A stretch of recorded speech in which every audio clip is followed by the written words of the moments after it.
Welcome to Abundance Through Thoughts. Today, we are not just sharing a technique, we are handing you the key that unlocks the door you have been banging on for years. If you are listening to this, you likely feel a specific kind of exhaustion. It is the exhaustion of the chase. You have been taught that life is a reward system, that if you work hard enough, struggle long enough, and sacrifice enough, the universe will eventually deem you worthy and grant you abundance.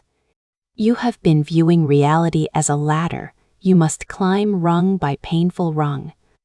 But what if I told you that the entire foundation of that belief is an illusion? What if I told you that you have been trying to shout at a mirror, demanding it speak first? We have uncovered a profound truth about the nature of our reality. It is a truth that the mystics have whispered for centuries, but modern life has made us forget. The truth is this world is not a school where you earn grades. It is a mirror where you see your own face. You do not receive what you deserve. You do not receive what you want. You receive what you are. The reason you have felt blocked, stuck, or stagnant isn't because you aren't working hard enough. It is because you are trying to manipulate the reflection without changing the source of the image. You are the projector. You are the light. And today, we are going to teach you how to change the film in the projector so that the movie of your life changes from one of scarcity to one of overflowing abundance. To use this key, we must first understand the mechanism of reality. We often hear the word frequency or vibration, but what does that actually mean in a practical sense?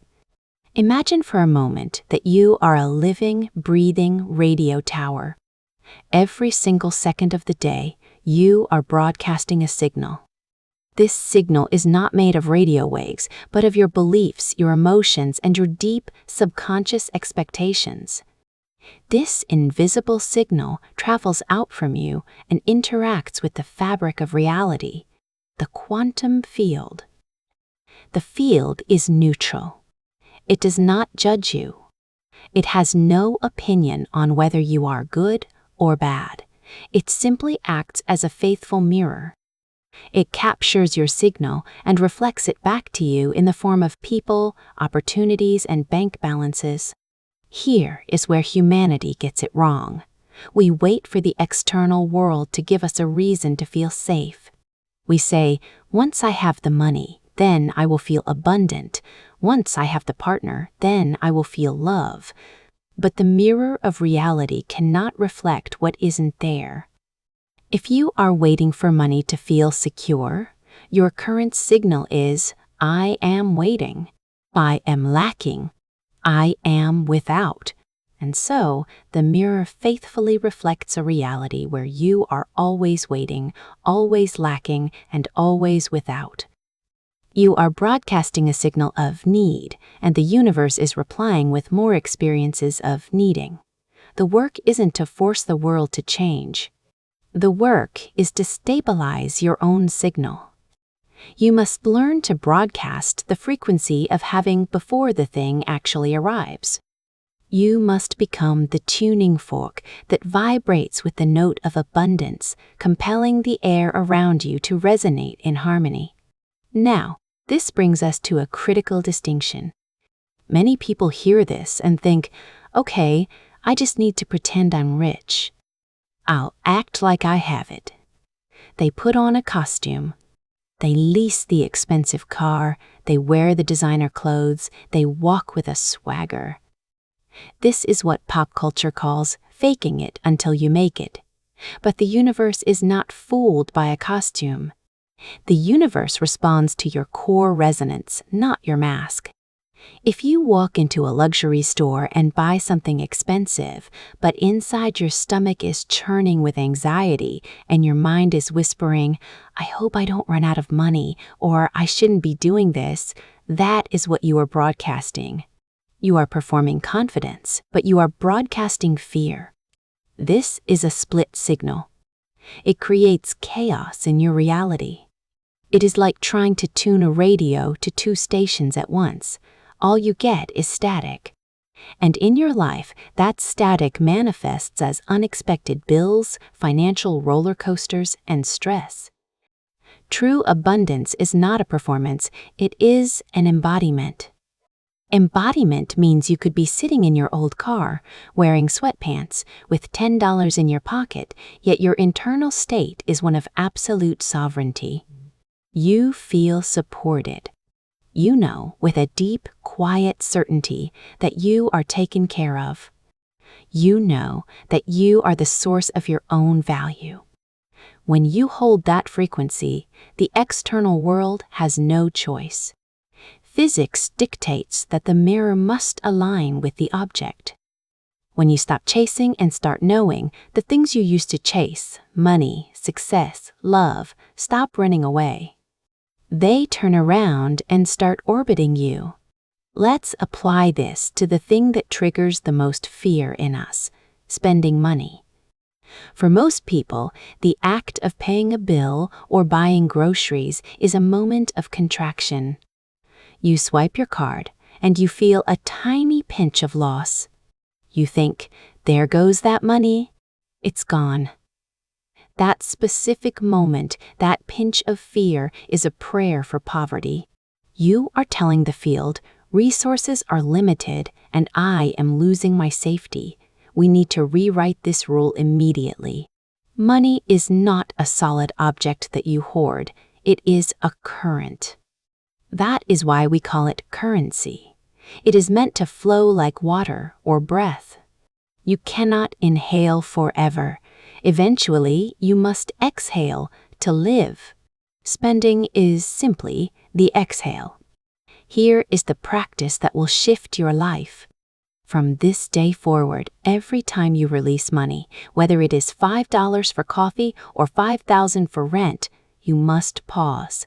Do not do it mindlessly. As you make the transaction, visualize the money not as leaving you, but as circulating. Feel a sense of gratitude that you have the ability to participate in the flow of value. Say this inwardly to yourself: there is more where this came from. I do not chase abundance, I circulate it. And as it leaves, it creates a vacuum that pulls even more back to me, multiplied. By doing this, you override the fear signal. You replace the frequency of losses with the frequency of trust. You are proving to the universe that you believe in your own endless supply. And when you trust the supply grows to meet your trust. Knowledge without practice is just philosophy. To change your life, you must change your daily signal. We have designed a powerful 4-step ritual. This is your roadmap. Do not just listen to this, live this for the next 30 days. Step 1, the morning gaze. When you wake up, before you check your phone, look around your room. Remind yourself that the physical walls, the furniture, the floor, they are just the reflection of yesterday's thoughts. Whisper to yourself, this world is malleable. It is waiting for my command. Reclaim your power over the illusion of solidity. Step 2, the heart beacon. Close your eyes and place a hand on your chest. Visualize a light centered in your heart. This is your transmitter. Imagine turning a dial on that light, increasing its brightness. Shift your feeling from, I hope I will be okay, to, I am the source. I am supported. Feel the relief in your body. That relief is the magnetic force. Step 3, the sacred pause. Throughout your day, before you take any action, before you send the email, buy the item, or start the project, take a 5-second pause. Stop, breathe, check your signal. Are you acting from fear? Or are you acting from power? Realign, then act. Step 4, the blessing of the outflow. As we discussed, every time money leaves your hands, bless it. See it as a seed you are planting, not a fruit you are losing. You have been trying to solve the puzzle of abundance with logic, stress, and hustle. But the door doesn't open with a struggle, it opens with a frequency. You are not a victim of this reality. You are the author of it. The mirror is waiting. What face will you show it today?